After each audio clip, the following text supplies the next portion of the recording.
mbokk sama mbaa lii yonent bi jàngal la sallallahu alayhi wa sallam te yaakaar naa ni du mu yaakaar naa sax mooy je suis convaincu que ni ñun ñëpp bëgg yonent bi alayhi salatu wasalaam yàlla na yàlla bëgguñu yàlla na yàlla booleeg yonent bi alayhi salatu wasalaam ci biir aljanna firdaws allahumma amin ya rab. bokk na ci lu mu la jàngal lu mu ma jàngal lu mu ñu jàngal ñun ñëpp mooy sunna bi nga xam ne tey góor ñu bari dañ ko sàggane mooy bu ñuy ñu nekk ci liggéey ak ci kër yeeg ci ak jigéen ñu bari tamit mooy wàññi say we wàññi say we kon jëlal sa coupe-ongle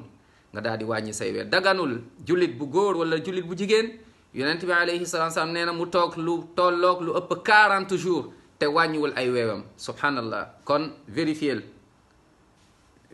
say we incha allah nañ vérifier ñun ñëpp kon xoolal foo ci toll xoolal maintenant foo ci toll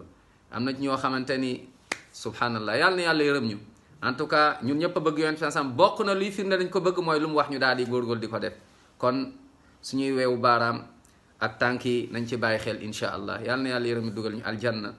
firdaws ñun ak yonentu muhammad sallallahu alayhi wa sallam amin ya rabbi